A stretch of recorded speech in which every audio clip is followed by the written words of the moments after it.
Okay, everyone, welcome to this discussion, Abiogenesis, life from non-life. Is life really unique? And did it really require a supernatural intelligence to create it? In previous videos that I've done over the years on other forums, I've often said, and some of that is, a leftover from when I used to believe in the Bible and creationism. Um, I used to say that, yeah, I can't see how it's possible that life could have come about on its own. It had to have had some form of intelligence, some supernatural power to bring it about. But no, not necessarily. The more you dig into things, the more you start inquiring, you begin to realize that it's really not that difficult for life forms to have come about on their own. And why? Because everything that we see in the universe, whether living or non-living, whether on the macroscopic level or the microscopic level, everything in the universe self-organizes. Just look at life itself, right? Which is really the most complex forms that we know to exist, right? Life forms are far more complicated than anything in the non-living world. And yet, they all function, all life forms, from the so-called simplest cell, and don't forget, there's really no such thing as a simple cell, right? All cells are very complex. But from the relatively simplest cell on, up to the most complex developed organs in our body, like the brain. The brain is the most complex, right, of anything we know in the biological world. Um, they all function on their own, right? Everything functions independently. And by that, I mean our bodies, all the seemingly miraculous things that they do, and for all practical purposes, they are miraculous, right? How the eye works, it can transform light signals with the aid of the optic nerve, transform those light signals, and the retina, of course, into electrochemical signals, and then send them into the back of the brain, and it produces a three-dimensional image. We don't see in our eyes; we see in the back of our head, right, where the signal goes from our eyes. It's pretty amazing, when you think of it. When we hear, again, we're picking up sound waves. Those are transmitted into electrochemical signals. And so we hear inside of our brains, right? Um, it's an amazing process. You could even say, yes, miraculous. But we know that this all takes place naturally through known natural processes. It doesn't require any supernatural entity for us to see, to hear, or to do any of the things that we do on a daily basis. All life forms operate that way. Plants, animals, microbes, everything reproduces naturally. Uh, all the bodily functions of all creatures, all of the daily functions of the simplest cells, everything takes place through natural processes. So, since everything does in fact operate on natural processes, not requiring anything supernatural, why should we think that the development of life itself did not happen through natural processes? Why do we think that it took something supernatural to start everything when we can clearly see that everything now functions without supernatural intervention, right? Everything functions naturally. And if you start breaking down all of the complex functions of the human body, for example, and they are complex, but as you start to break them down, you realize that everything can be explained in terms of non-living matter, right? All of our cells are comprised of, quote, non-living matter. And don't forget, if there's any truth to panpsychism, there really is no such thing as non-living matter, right? All matter, apparently, is imbued with the life force. It just doesn't manifest itself as something living until there's a body to tap into it. Just like, uh, you know, all matter has electricity and the other subatomic forces. electromagnetism, light, whatever. But you can't detect that until you have special equipment that can tap into that and then make use of it. Our bodies are doing that, aren't they? As we've already talked about in previous videos. Our bodies are tapping into the subatomic world all the time so that we can hear, see, send messages from our brain to our hand to move, whatever. So these are natural processes tapping into the quantum world. So since we're doing that on a daily basis for our bodily functions, why should it be any different for how life first began? The very first cell that formed was tapping into the life force that was already there in the atoms that comprise it. Now, before you say, no, that's ridiculous, how could a cell have developed on its own as complex as it is? I used to say that until fairly recently, right? I would talk about how, for example, cells that comprise the human body have, I think it's 42 links of proteins. Each protein is different, and each requires the delicate confines of the cell for them to function properly. If you puncture the membrane, then those delicate proteins get exposed to oxygen, they oxidize, and then they become useless for the cell. So I used to think that couldn't have come about on its own. That would have had to require some supernatural intelligence. No, no. I only said that because I was ignorant about biochemistry, ignorant about biology. I didn't realize what actually forms the membrane, and that membranes, artificial membranes, have actually been created in the lab. As a matter of fact, recently, very recently, just earlier this year of 2026, back in June, the University of Minnesota, and we'll get into this later in detail, but the University of Minnesota, in fact, has developed the first almost fully functioning cell, all with chemical reactions. Now, granted, yeah, human hands were guiding it, right? But if we can do this in a lab, why couldn't this have happened on its own, given the right conditions, given enough time? We're going to be looking at that, like I said, in some detail, and it's life-changing. It shows you that it didn't require a supernatural hand to bring this all about. I think a lot of times, amongst other things, religion, whatever it may be, religion actually serves as an inhibitor to prevent us from looking into things to try to figure them out, because religion tells you that we already have the answer. And so there's no need to dig, or at least that's what your brain tells you. That's what you wind up thinking, right? When you're told that here's the answer, quote, this God or that God or the other God did it, then the inquiry is over. It actually takes the fun and the wonder out of nature, right? I remember as a believer, yeah, it did take a lot of that wonder that I used to have as a kid. Once you accept the idea that God did it, whatever God it may be, fill in the blank, whatever religion you want to put in there. Religion takes that excitement, that thrill, that wonder. It takes it away. It robs you of it.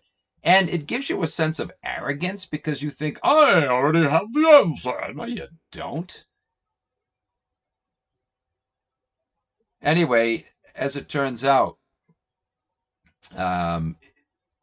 when people put that blank or put the word God, whether it be Allah or Yahweh or Krishna or whatever the heck, when they put their God on that blank line to fill in the blank, it's just wishful thinking is all it is, right?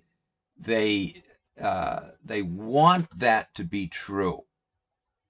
But there's no warrant for doing that. There certainly isn't a warrant. Even if you wanted to argue, there's got to be some intelligence.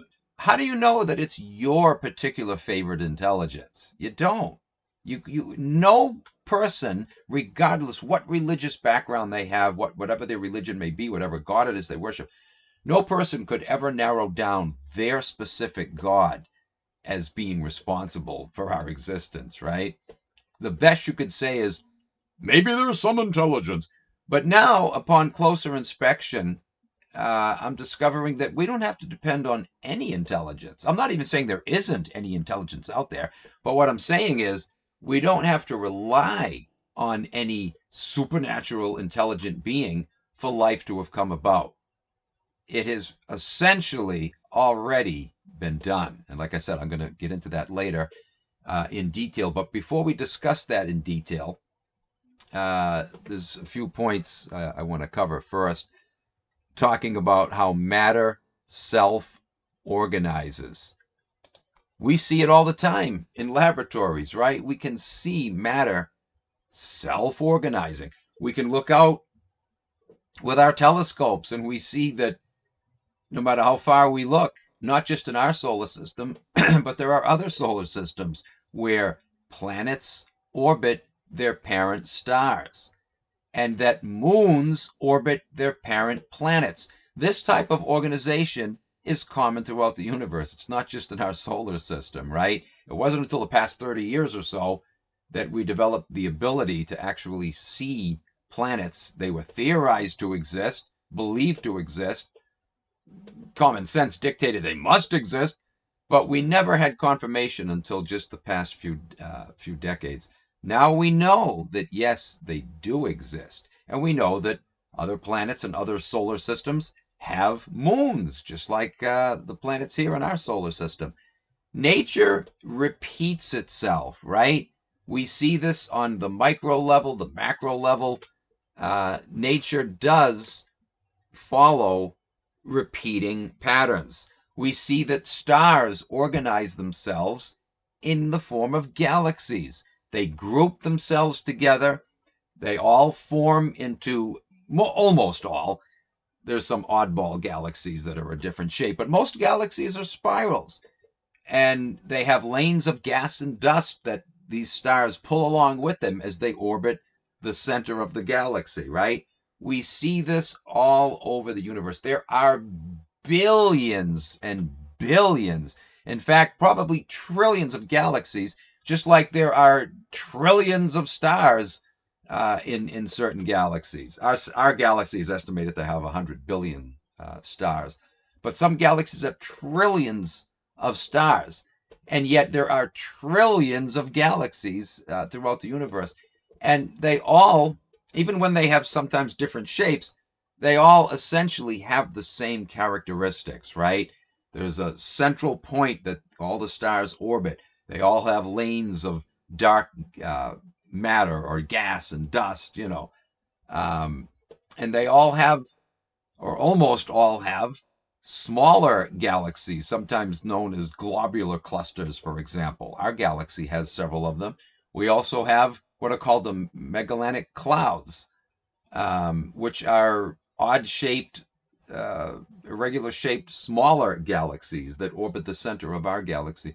We see this with other galaxies, right? The Andromeda Galaxy, it has globular clusters that orbit it as well, outside of the main galaxy itself.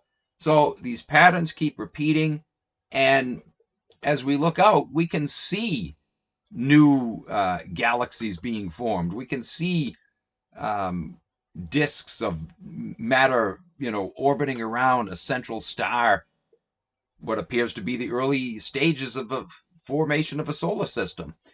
So we see these patterns repeating, and everything indicates that these are natural processes. They can even use computer models to simulate this stuff. And then when we witness it with telescopes, it confirms that, yeah, this is what's going on. So, we don't have all the answers, but we figured out quite a bit. We can see that the universe, whether we're looking through our microscopes or our telescopes, the universe repeats patterns, the universe follows specific laws, and it self-organizes, whether it's living matter or, quote, non-living matter, right?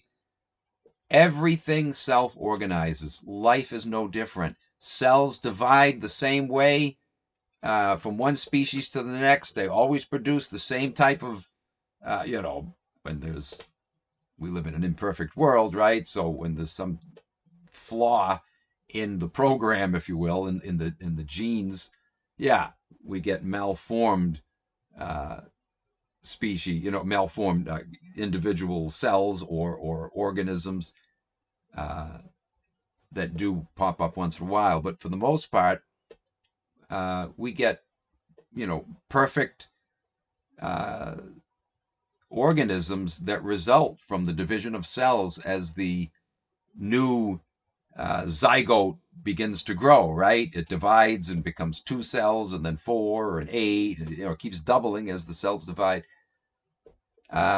These are natural processes that do this, right? And even though we call these entities, living, we can clearly see that they have this energy called life. All of the atoms that comprise, whether it's a single cell, whether it's a zygote, or whether it's a fully formulated fetus, it doesn't matter. All living things, even full-grown adult living things, are comprised of non-living, quote unquote, non-living matter, right? Atoms and molecules that are not themselves alive. We can't really say that something is alive until we get to the cellular level. But that's just because we can see activity that indicates life, right? But where does that life come from? As we've talked about in previous videos, it comes from the subatomic world. Cells and multicellular organisms are tapping into that subatomic energy called life, right? But as we've already discussed, it appears that everything possesses that energy. It's just that, a cell, at least a cell, or a multicellular organism is required to tap into that life force so that it now can be manifest in a way that we can say that, yeah, that's alive. Just like all atoms contain electricity, right? But you need an instrument that can tap into that subatomic world so that you can see that, the radio now can perform its function and play music. Um, just like our bodies can function and play the music of life, right? Everything, whether it's a radio, whether it's a person or a single cell, everything is tapping into this energy from the subatomic world. And these are all taking place every day around the world, regardless what type of organism it is, singular cell organism to the largest trees, the largest elephants. Everything is tapping into this life force, this uh, subatomic life force. And they're doing all of these things, performing all of these functions naturally. None of these functions that all living things perform on a daily basis require any supernatural hand, right? Just like planets orbit stars, stars orbit the center of their parent galaxies, moons orbit planets, all through natural forces, not requiring a supernatural hand.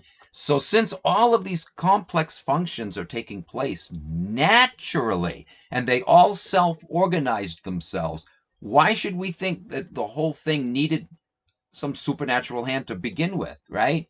If all of this stuff is going on and has been going on for countless eons naturally, why should we think that something supernatural was needed to start it off when nothing supernatural is needed now to maintain this system, right? Some have argued, well, maybe there is a God, but for whatever reason, he's not around anymore. Maybe he died and just left everything, to function on its own. But why would that entity need to be required in the first place? Nature self organizes, it's self maintaining. All life systems today, nobody will argue that. Even the most hard nosed believer, whether it's a Muslim or a Christian or whatever, right? A Hindu, they all acknowledge that life is self maintaining now. Nobody says that you need a God to maintain life. They just claim that a God was needed to start it off. But why? Why? We've already created, as I will be talking about in detail. This is probably going to be at least a 2-part series, so it'll probably not be until part 2 that I get into that part of this discussion. But they have created the first cell, and that first cell created its own membrane naturally through natural self-organizing processes. I didn't know that that could be done. And that's one of the things that caused me to always believe that there had to be some intelligence. No, it's already been done in the lab. The membrane of this lab-created cell was formed by lipids, and lipids have a way of self-organizing. And that's exactly what has happened with this artificially created cell. The lipids self-organized and created a membrane so that everything now that took place inside the cell, all those delicate chemical balances were able to be maintained without becoming oxidized from, oxygen outside the confines of the cell because of the self-organized lipids that created the membrane. That was one of the things that always held me back and caused me to think that there had to be some intelligence. Now I realize, no, that's not needed for this to happen, folks. It's not. Everything can be accounted for with natural processes, natural self-organization that takes place every day in the so-called non-living as well as in the living world.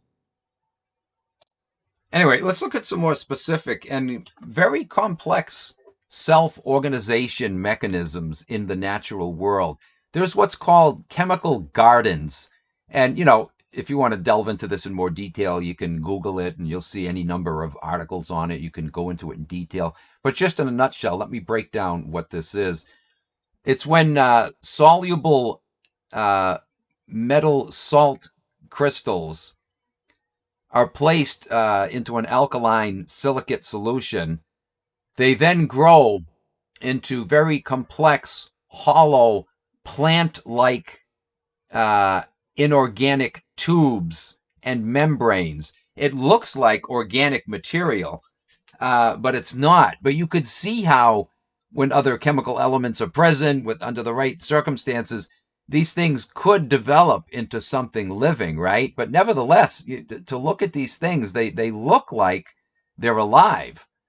And yet it's all self-organized, right? This structural growth is driven by osmotic pressure, buoyancy forces, and localized reaction diffusion processes, all working together to produce these tube-like structures that, again, look real. They are self-organized. If you saw them without knowing how they came about, you would insist that either A, they were in fact alive, or B, that it must have required some intelligence to form them in those perfectly formed geometrical shapes. But no, they self-organize through what's called chemical gardens. Again, check it out for yourself. But, the idea that complex geometrical patterns require some supernatural force, no, they don't. No, they don't. They have been reproduced in labs, and it's not so unusual. It's not beyond the realm of possibility requiring, again, something supernatural. These things are done all the time, as a matter of fact. Look at crystals, right? As many of you know, I collect minerals. I have since I was a kid. I've got some really complex specimens in my collections that are comprised of sometimes 5 or 6 different types of minerals that have crystallized together in incredibly complicated patterns. They're just eye-popping to look at. You gawk at these things and wonder, wow, it looks like some artist created that in his studio, different colors and shapes of the crystals, and yet it all came about through natural processes. When the conditions are all met, that the conditions are just right, crystals will form like this. Some crystals will grow into other crystals, and you wonder, how did that happen? Neither type of mineral interfered with the development of the crystal of the other mineral. They grew into each other, and yet both crystals are fully formulated, one inside of the other. I have some specimens like that in my collection. For example, I have a clear quartz crystal that has black tourmaline, thin needle-like black tourmaline crystals growing right inside of the quartz crystal. You look at it and it's like, holy crap, it looks like this was made in an art studio, right? No, it's all completely natural. Self-organization. So for the same reason that those crystals didn't require some supernatural hand, we as human beings did not require supernatural processes. We can witness the development and have witnessed the development of a fully, born, fully formed baby that comes from the womb.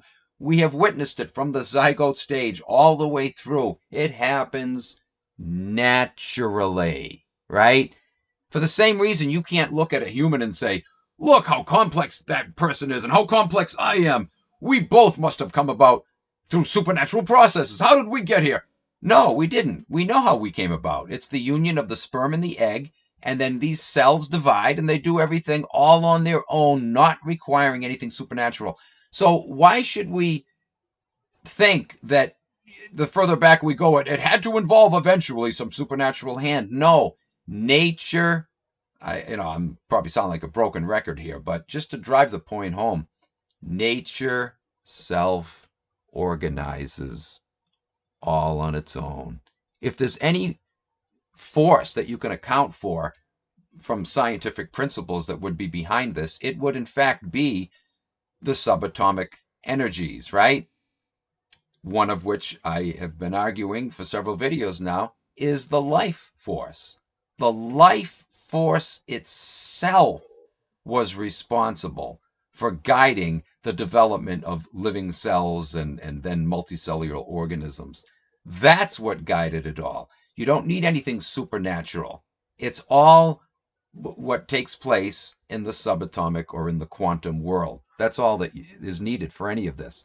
Whether it's crystal growth, whether it's the formation of a galaxy. And notice the designs, the patterns repeat, whether it's in the microscopic or the macroscopic world. We see the same patterns. And we see that these patterns very often follow the golden ratio. I've talked about that in other videos on other forums. Maybe I'll repeat that on this channel sometime. Absolutely fascinating. We see the golden ratio, which is 1 to 1.618. We see that same exact mathematical ratio popping up throughout the entire universe, from the microscopic level to the macroscopic level. Galaxies continually repeat that same ratio. Seashells repeat it, right? Hurricanes, anything spiral. Not just spirals, though. We see it in the formation of or in the shape of, the body of a fish, right? We see it in the human face. The golden ratio, it pops up again and again in the relationship of the digits of the hand, right? When you go from the first digit of one finger to the next, it follows that same golden ratio pattern. If you start from the fingertip and go to the next digit is 1 to 1.618, larger, and then so forth as you go on to the next digit. This pattern constantly, continually repeats. And why? Because the same natural forces that cause that number to pop up in the so-called inorganic world are also responsible for that pattern popping up in the organic world, right? It's all driven from the subatomic realm. That's it. It doesn't require anything supernatural any more than any supernatural force is required for the day-to-day functioning of these natural forces that we see playing out both in the organic and inorganic worlds, right? All of it, whether it's galaxies organizing into a spiral or whether it's a hurricane forming into a spiral, they all follow that same mathematical formula because they're all being directed ultimately from the subatomic world, the quantum realm. That's it. Examples abound of, self-organization in the natural world, right? Here's another example known as thermal convection, or the Barnard cells, as it's called. Um, when a thin layer of liquid is heated uniformly from below, the fluid spontaneously organizes into regular, repeating hexagonal or roll-like convection cells, right? This happens across the board with fluids when they're heated. It's a self-organizing process. This dynamic order is a classic thermodynamic dissipative structure that continually exports heat and entropy, to manage an energy flow. So, experiments around the world have demonstrated this. Heck, you don't even need a laboratory to do that. You can just observe it boiling water, right?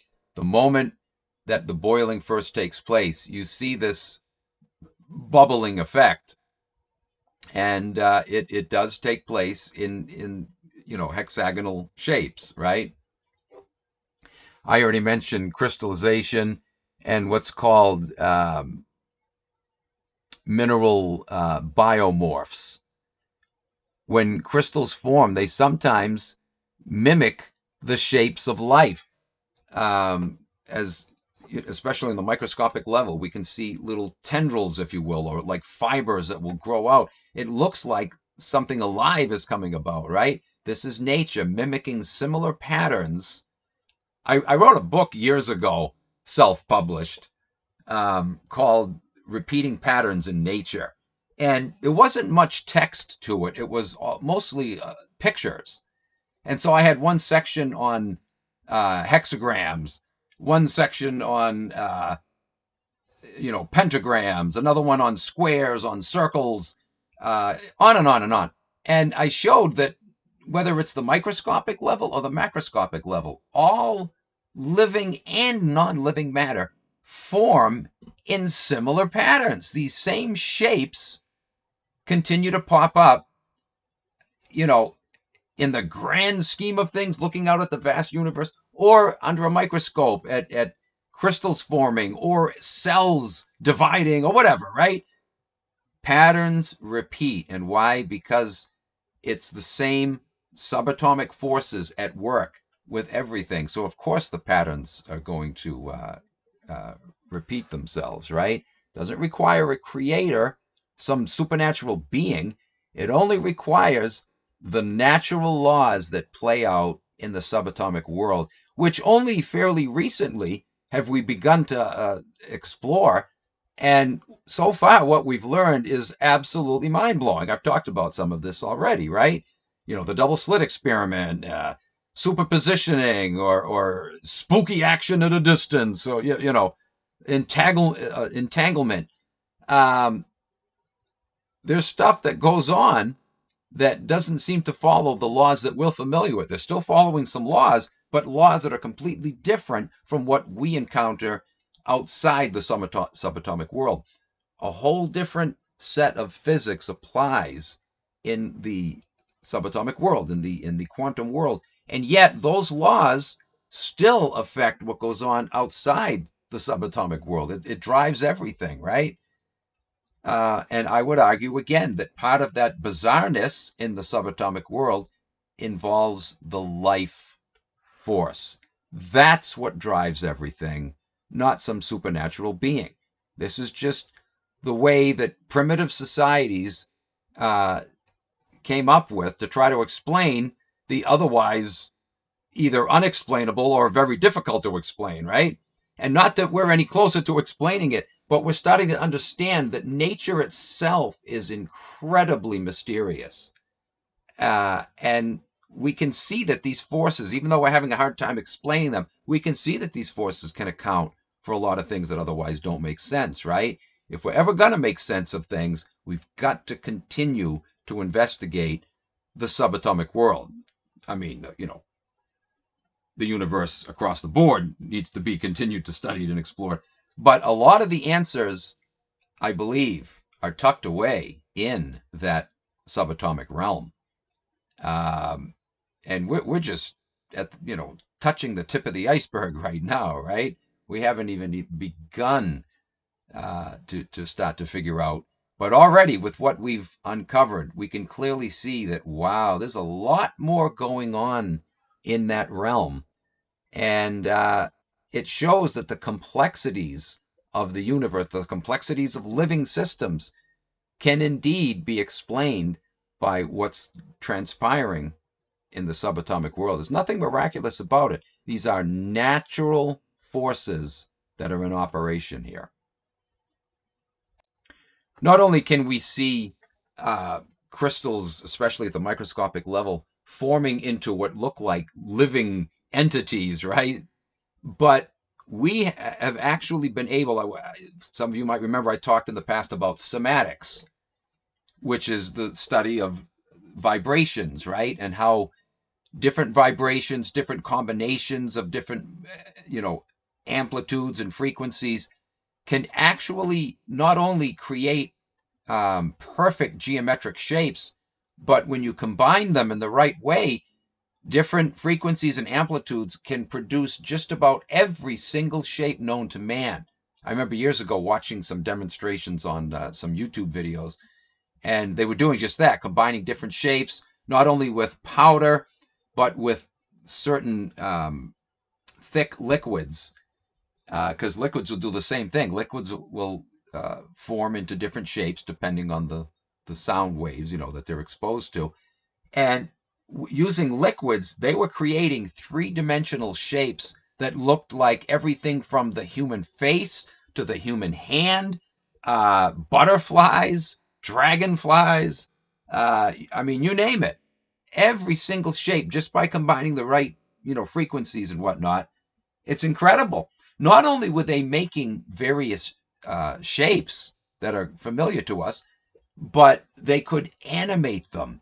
They made what looked like a six-legged insect that actually stood up, and the legs, quote unquote, were able to be moved so that the thing was walking, just using the right frequencies aimed at this liquid. So, I mean, what the hell? But this tells us, well, I'm not sure what it tells us, but it tells us that nature is far more mind-blowing and far more capable of producing some amazing, wondrous things without requiring anything supernatural.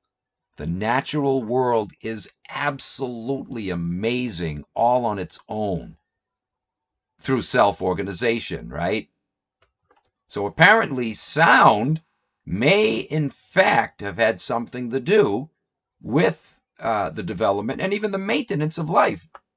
Our bodies produce ultrasonic sound waves that we can't pick up. Our brains produce brain waves, right? There's so much more going on than what meets the eye, and none of this requires anything supernatural. Again, I think back of, the days that I believed in creationism, and I insisted it had to be something supernatural. But, the truth is, before you can ever say that something supernatural was required to pull something off, you have to first demonstrate the supernatural. Now, I know a lot of people would point to this, that, and the other thing that they think is supernatural, but upon closer inspection, it doesn't have to involve something supernatural. For example, some people are very intrigued, and to some degree, I'm intrigued of stories about, psychics, for example, that police departments have employed. I talked about that in a recent video, where they actually have assisted police departments around the country in solving crimes, right? And some people automatically point to the supernatural, but as we've already seen, you can account for things like that without resorting to supernatural explanations. Again, it could be natural processes where the psychic, for whatever reason, is more attuned to tapping into the subatomic world, right? and can be making a connection with someone else who also is attuned to that. Perhaps we all have that ability, but we just haven't all developed it, to the degree that some have, right? Just like some people can play the piano amazingly, while others, seemingly suck at it. But nevertheless, we can all do it, right? We can all learn how to play the piano. We just can't learn to play it that good. But who can't play chopsticks, right? All of us have the ability to do to perform that function, just not as good, right? Some are just more naturally attuned to it. And so I'll argue that that's what's going on with, quote, psychics. Some of them are just, for whatever reason, could be genetics, could be a number of different things. They're just better at it than others, right? But technically, we all could do it. And we all perhaps have the ability to do it just as well if we either had better genetics or worked at it harder or whatever, right? But again, you don't have to resort to anything supernatural if in fact there is anything to ESP. It seems like there is, right? Okay, there is. But why do we have to resort to the supernatural? You have to prove the supernatural exists. But as we've been seeing in these discussions, there's no need to appeal to the supernatural when we can see that the subatomic world is loaded with incredibly bizarre, mysterious forces. But we know that those forces exist naturally, even though we can't quite fully explain them yet. In some cases, we can't explain them at all, but we know they exist. And lo and behold, they can be called upon to explain some of these things that we formerly have mistaken for supernatural forces. Just like we can call on those subatomic forces like, the life force to explain the existence of life without having to resort to the supernatural, which we can't demonstrate. We can demonstrate the subatomic world and, incredible atomic or quantum forces that exist. We can demonstrate that. We have. We can't demonstrate the supernatural. So, isn't it time that we progress beyond superstition and start looking at things that we can actually verify do exist? Wikipedia, if you want to take the time to look it up, look up self-organization on Wikipedia. It's an actual pretty interesting article. And you only have to read the first few paragraphs, really, to get the gist of it. You don't have to go into all the details. But I'd read it now, but it's pretty lengthy. I don't want to take up the whole rest of the video just reading if you want, you can request the notes. My new email, I don't use the AOL one that I've used for years anymore. My new email is truthhertz, spelling hertz like megahertz, HERTZ, truthhertz1966 at proton.me. So yeah, if you want, rather than look it up, you can just request the notes. I'll be happy to send them to you. Otherwise, yeah, just look up self-organization on Wikipedia. Very interesting article. And it'll help you to see that, yeah, wow, we don't need to appeal to anything supernatural when we can see that the natural world does self-organize. Whether it's, quote, living or non-living matter, it doesn't matter. Everything does what it does on its own. Why should we believe that it required a supernatural intelligence to get the whole thing going off the ground in the first place when everything that it does now is all natural chemical and electrochemical processes, right? Things that can actually be reproduced in a lab. Not with the same complexity, at least not as yet. Although, like I said, later in this, in part 2 of this discussion, we're going to get into talking about this latest single cell that was created by the University of Minnesota, something that had never been done before, not to this degree. The only thing that this cell was not able to do, at least not yet, maybe down the line they'll perfect it even better. So far, the only thing it can't do is defend itself. It has no, quote, immune system, if you will. It can't protect itself from outside attack. But this cell, this artificially created cell that formed its own protective membrane, can self-divide, replicate, it can do just about everything else that a natural cell can do, again, except defend itself. This is an astonishing step forward.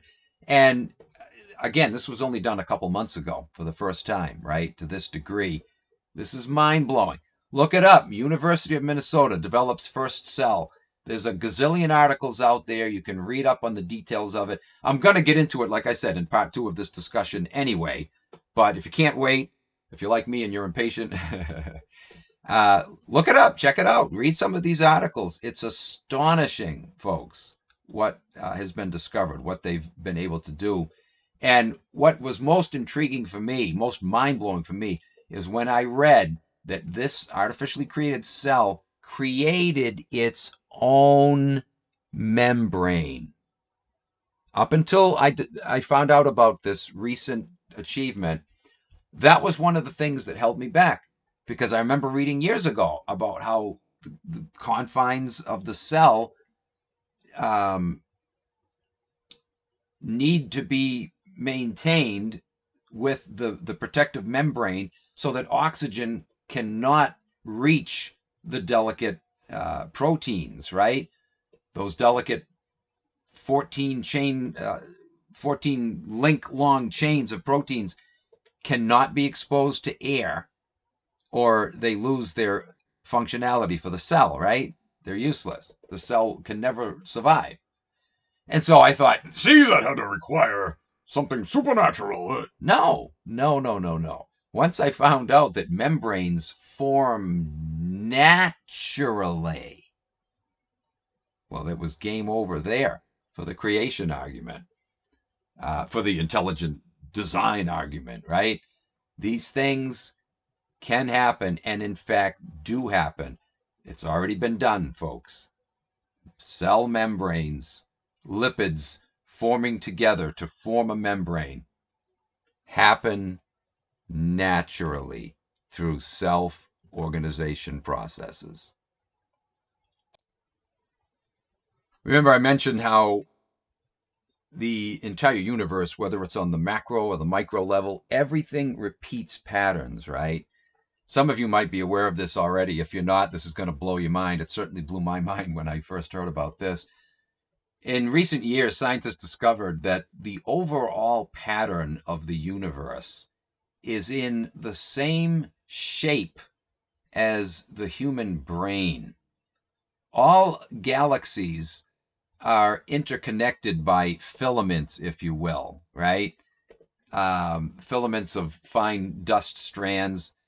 This has been noted using several different instruments. You can't see these things with the naked eye, of course, but with radio telescopes, because energies are emitted or transmitted across these fine filaments that act like wires that transmit signals in between galaxies. They discovered that, yeah, all galaxies throughout the universe are interconnected by this network of very fine strands of material, right? Dust and gas and whatnot. Some of it is in the form of plasma, but nevertheless, the plasma is made up of particles, right? Ions and whatnot. The point is, they've mapped this out. If you look at the map that they have made of these filaments that connect all of the galaxies, trillions of galaxies throughout the universe, the pattern looks strikingly similar to the way the pattern of the brain is arranged, with the individual neurons being interconnected by these filaments, axons, or whatever they call. I think they're called axons. The filaments. You've seen brain cells, right, where they have these long fibers that extend out, and those fibers are connected with multiple other neurons, and those other neurons are connected with other multiple neurons with those fibers. It follows the same general pattern. Like I said, nature repeats these patterns, right? Some have gone to the extent to say that maybe the universe is a giant brain. Well, I'm not suggesting that, but it certainly looks like a brain. What I am suggesting, What I am insisting on is that this is another example of repeating patterns, because everything ultimately stems from the subatomic world that guides all of these patterns. This is why we see the Fibonacci numbers or the golden ratio repeating, right, all throughout the universe, with living and non-living matter, with galaxies as well as microorganisms. The same with this bizarre parallel between the pattern of the arrangement of neurons in the brain and galaxies in the universe connected by these fine filaments. It's repeating patterns. There's a force guiding all of this. Some will say it's God. I'll say it's the subatomic energies that are guiding all of this. That's it. That's where the blueprint lies, in the subatomic world, that can account for all of this, again, without having to appeal to the fanciful that can't be demonstrated. These subatomic forces can and have been demonstrated. Why is there any need to resort to anything supernatural? There's another relationship between the brain and how it's structured and the universe as a whole. Roughly 30% of the mass in both systems make up the active structural nodes, if you will, neurons in the case of brains, and galaxies in the case of the universe, right? 30% for the universe and 30% for the brain. 30% being the neurons for the brain, 30% being the galaxies for the universe. They have the same percentage. The remaining 70% for both consists of passive regulatory elements, water in the case of the brain, and intergalactic dust clouds throughout the cosmos for the universe, right? So the same percentage of the basic makeup mimics each other as well. Again, this is all part of this repeating pattern thing, right? I don't think it's an accident at all that our brains, the structure of our brains, and even the basic makeup of it mimics that of the universe, because the same driving forces behind all of this, the subatomic world and those hidden forces within, right? There's still a lot more that has yet to be discovered in the subatomic world. I guarantee you, we're still in the beginning stages of understanding this. It's far more complex. And what's so intriguing is it's very difficult to study it, right? It's infinitesimally small. And even though some great strides have been made forward, I guarantee you we're just hitting the tip of the iceberg right now. There's going to be yet many more incredible discoveries. And just as has been the case so far, a lot of those incredible discoveries are probably going to blow our minds even more and make us even more confused and unable to explain what we're going to find out. But at least it'll help us to understand that, yeah, we got a lot more work to do. And that even though we can't maybe understand a lot of this stuff, it's going to help us to realize that we can explain a lot of these seemingly unexplainable things that we formerly depended on some supernatural force to account for. We can now see that these things can be accounted for with natural forces occurring in the quantum world. And I kind of already hinted at this, but let me emphasize it. Another commonality between the structure of the brain and the universe, and the function of the brain and the universe, or how it functions, is the fact that just like the axons, the fibers, that connect neurons, act as conduits or wires, if you will, for the transmission of electrochemical signals back and forth in between neurons, these filaments that connect galaxies across the universe also act as conduits to transmit energy, right? Energy can flow through these conducting filaments back and forth between galaxies. So again, visually, these structures look the same. The makeup of the brain and the universe, the basic overall composition, the percentage of what they're made of, and then also functionality, right? Signal transmissions taking place through these filaments, whether it's the brain's filaments or the universe's filaments that connect the galaxies. Signals are being transferred through these filaments. It's absolutely mind-blowing, and yet, isn't this what we should expect once we understand that there is a pattern that repeats across the board, across scale, right? All emanating ultimately, again, from the subatomic world. Anyway, we're just about at the hour mark here. I'll stop this discussion at this point.